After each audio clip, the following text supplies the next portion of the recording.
तो बच्चे के जहन में ये बात बैठ जाती है और ये बिल्कुल ज़बरदस्त तरीका है, मैंने अप्लाई किया है अपनी क्लास में।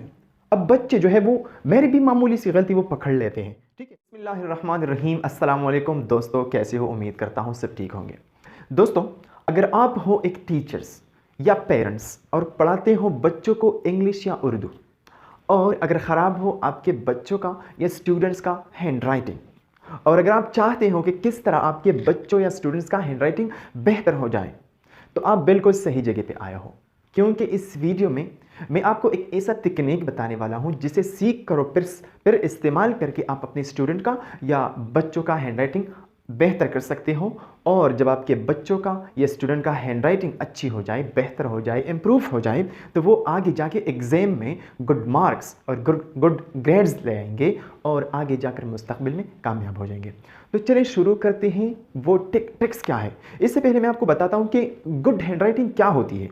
देखिए, तरतीब में हुस्न होती है, और जब चीज़ों में तरतीब आ जाए तो फिर वो खूबसूरत लगने लगता है। फॉर एग्ज़ाम्पल, एक कमरा है, इसमें चीज़ें आप तरतीब से रखें तो वो खूबसूरत लगता है। और इसी तरह अगर अल्फाज को आप एक ख़ास तरतीब से लिखें और फिर बोलें तो बोल में निखार आ जाती है और वो शायरी बन जाता है और सामने वाले पर असर करता है। इसी तरह अगर आप इंग्लिश लेटर्स को या उर्दू के लेटर्स को इनके अपनी ही लाइनों में तरतीब से लिखें तो इसमें हुस्न पैदा होती है, और उस हुस्न की वजह से हम कहते हैं कि बहुत ज़बरदस्त हैंड राइटिंग है। तो दोस्तों, अब बच्चे किस तरह इन लेटर्स को अपनी ही लाइनों में लिखेंगे, क्योंकि बड़े भी जब लिखते हैं तो वो लिखने के वक्त इन लाइनों का लिहाज नहीं रखते, तो बच्चे क्या रखेंगे।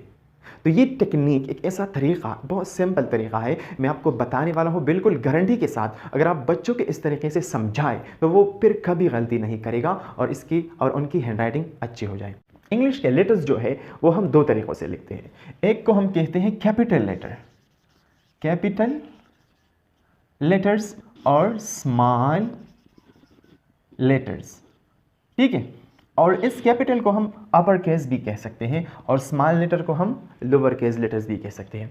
अब ये कैपिटल लेटर्स जो है, बच्चे तो इनमें ज़्यादा गलती नहीं करते, क्योंकि ये सारे लेटर्स जो है वो अपर केस लेटर है, वो ऊपर 3 लाइनों में लिखे जाते हैं। लेकिन ये स्मॉल लेटर्स जो है, स्मॉल लेटर्स में बच्चे ज़्यादा गलती करते हैं, क्योंकि स्मॉल लेटर्स जो है वो आगे जाकर इसके 3 अक़साम है, मतलब लाइनों में लिखने के लिहाज से इनके 3 अक़साम है।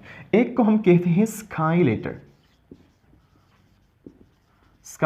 अब स्काई लेटर्स क्या है? स्काई लेटर्स वो लेटर्स हैं जो ऊपर के 3 लकीरों में, जो ऊपर के 3 लाइंस हैं, इसमें जो लेटर्स लेके जाते हैं इसको स्काई लेटर, क्योंकि आसमान की तरफ है तो इसको स्काई लेटर कहते हैं। तो ये तो आपके बच्चों को पता होता है, और आपने अगर पता नहीं हो तो आप इसको बताएं। स्काई लेटर्स वो लेटर्स हैं जो ऊपर के 3 लकीरों में लेके जाते हैं। फॉर एग्जाम्पल बी, इसी तरह डी, एफ, एच, और मतलब वो लेटर्स जो ऊपर के 3 लाइनों में हम लिखते हैं। इसके अलावा दूसरा किस्म जो है स्मॉल लेटर्स में, इसको हम कहते हैं ग्रास लेटर। घास को कहते हैं। तो जिस तरह घास ज़मीन पर मतलब न बहुत ज़्यादा ऊपर होती है न ज़मीन के नीचे होती है, तो इसको हम ग्रास लेटर कहते हैं, क्योंकि ये लेटर्स जो है ये दरमियानी जो 2 लाइन होते हैं इसके अंदर हम इसको लिखते हैं। फॉर एग्ज़ाम्पल ए है, इसके बाद सी है, ई और M, N, O, R, S, U, V और डब्ल्यू। ये सब क्या है? ये सब मतलब ग्रास लेटर है। तो इसके बाद जो तीसरा किस्म है वो है रूट लेटर। रूट का मतलब है जड़। तो ये वो लेटर्स हैं जो नीचे जो 3 लकीरें हैं, 3 लाइंस है, इसमें हम इसको लिखते हैं। तो ये लेटर्स कौन कौन से हैं? ये एक है जी, दूसरा है पी और क्यू, और एक है वाई। तो ये लेटर्स जो है ये रूट लेटर है, क्योंकि जड़ ज़मीन के अंदर होती है और ये लकीरें भी अंदर की तरफ आती है, तो इसको हम रूट लेटर कहते हैं। इसके बाद आपके बच्चे, आपके स्टूडेंट किस तरह ये लेटर्स बिल्कुल सही अपनी ही लाइनों में लिखेंगे, ये ट्रिक्स जो है ये मैं आपको बताना चाहता था इस वीडियो में असल में। तो देखिए, अगर आपका बच्चा ए लिखता है तो आपने उसको बताना है कि अगर आप ए लिखेंगे तो आपने बिल्कुल इस तरह लिखना है।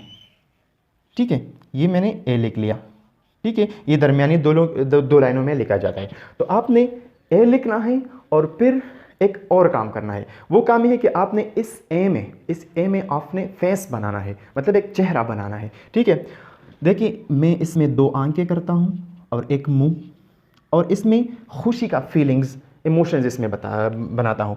तो ये ए खुश है, तो आपने बच्चों की सिर्फ ये बताना है कि ये ए मैंने सही लिख लिया तो ये खुश हो गया। ठीक है, अब एक दूसरा ए मैं यहाँ पर लिखता हूँ। देखिए मैं इस तरह लिखता हूँ, ये भी ए है, बिल्कुल शक्ल एक जैसे है, लेकिन मैंने थोड़ा ऊपर लिखा है। तो आपने बच्चों को ये बताना है कि ये ए मैंने इस तरह लिख लिया तो ये नाराज़ हो गया। ठीक है, क्योंकि ये अपनी ही लाइनों में नहीं है। तो ये बात बच्चों के जहन में बैठ जाती है, क्योंकि बच्चे पिक्चर्स में ज़्यादा इंटरेस्ट लेते हैं। तो आपने सिर्फ उनको बताना है कि आपने लेटर्स लिखना है, लेकिन इसको नाराज़ नहीं करना। ठीक है, ये नाराज़ हो गया है। इसी तरह बी भी है, बी आपने सही लिखना है और इसको खुश करना है, और आपने बताना है कि ये बी बिल्कुल सही लाइनों में मैंने लिख लिया तो ये खुश हो गया। अब एक दूसरा बी आपने लिखना है गलत। ठीक है, और इसमें 2 आंखें और माउथ करना है और इसको नाराज़ करना है। तो बच्चे के जहन में ये बात बैठ जाती है, और ये बिल्कुल ज़बरदस्त तरीका है, मैंने अप्लाई किया है अपनी क्लास में। अब बच्चे जो है वो मेरी भी मामूली सी गलती वो पकड़ लेते हैं। ठीक है, मैं अगर मामूली सी गलती भी करता हूँ तो वो मुझे कहते हैं कि सर जी आपने इस लेटर्स को नाराज़ किया, हप्पा किया।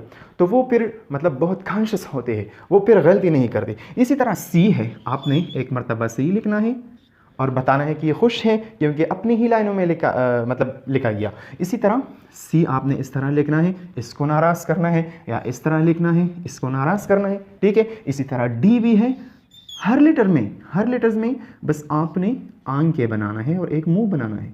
ठीक है, ये मैंने खुश किया क्योंकि सही है, तो आपने बच्चों को ये बताना है। इसी तरह डी एक गलत लिखें, ये गलत है तो ये नाराज़ हो गया। इसी तरह सारे लेटर्स में बस 2 आंखें और एक माउथ बनाना है और बच्चों को बताना है कि ये तो ये तरीका नहीं है, ये मैंने अप्लाई किया है अपने स्टूडेंट पे, और उनकी हैंडराइटिंग माशाल्लाह काफ़ी बेहतर हो चुकी है। तो ये थी मेरी एक छोटी सी कोशिश। अगर वीडियो अच्छी लगी हो तो लाइक, कमेंट और शेयर ज़रूर करना, और अगर चैनल पे नए हो तो चैनल को सब्सक्राइब करना। Thank you so much.